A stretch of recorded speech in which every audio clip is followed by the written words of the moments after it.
That shouldn't be allowed. This is my son. Ishaan Tharoor of the Washington Post. Definitely asking a question in personal capacity. And mostly to say hi before you go off to your next engagement. Raise the mic. Mostly to say hi before you go off to your next engagement. I'm curious, though, on this tour you've been on, various countries in the Western Hemisphere, have any of your government interlocutors asked you to show evidence of Pakistan's culpability in the initial attack? And what do you say to the repeated Pakistani denials of having any hand in the initial attack? Okay, well, I'm very glad you raised this, Ishaan, though I didn't plant it, I promise you. This guy does this to his dad. Very simply, no one had any doubt, and we were not asked for evidence. But media have asked, and so you are speaking for your tribe in that in 2 or 3 places, media asked this question. Let me say very clearly that India would not have done this without convincing evidence. But there were 3 particular reasons I want to draw your attention to, all of you. The first is that we've had a 37-year pattern of repeated terror attacks from Pakistan, accompanied by repeated denials. I mean, Americans haven't forgotten that Pakistan didn't know, allegedly, where Osama bin Laden was until he was found in a Pakistani safe house right next to an army camp in a cantonment city. That's Pakistan.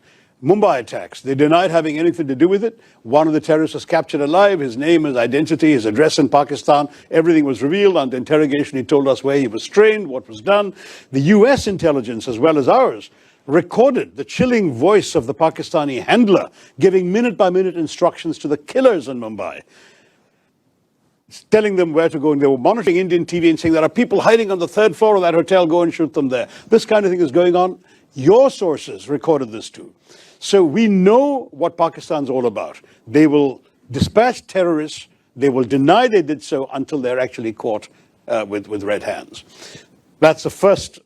So I agree you're going to say, but that's circumstantial. Sure. Second point.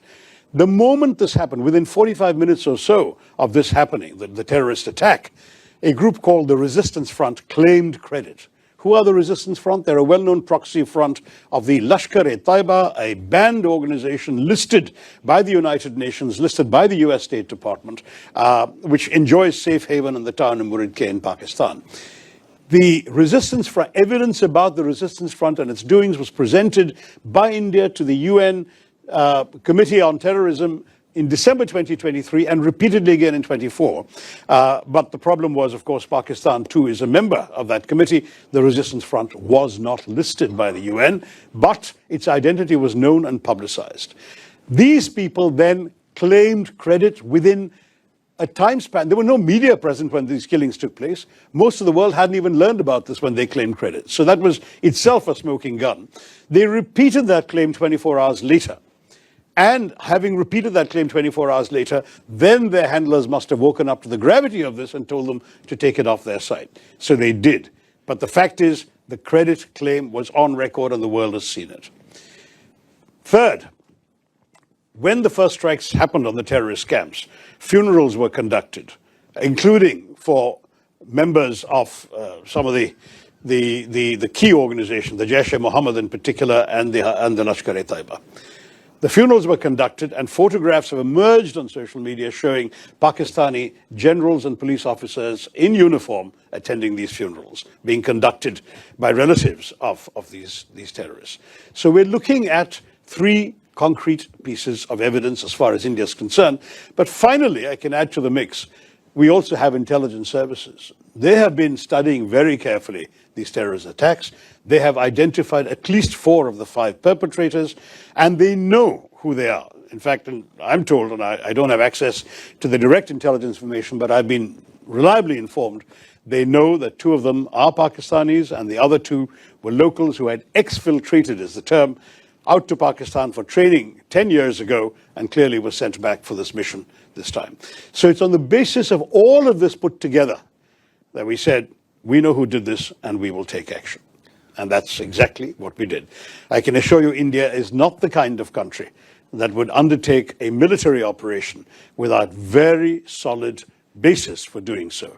This was not some random terror attack. I must say our government counts 24 terrorist attacks in the course of last year emanating from Pakistan, but none of them required this kind of response. We dealt with them. We either got the terrorists or killed them. Minimal damage, very little loss of life. We dealt with it.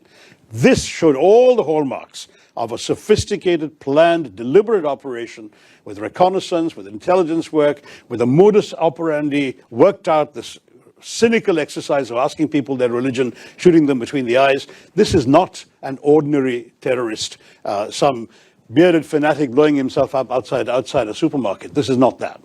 This is a serious quasi-military style operation, and it required a military response.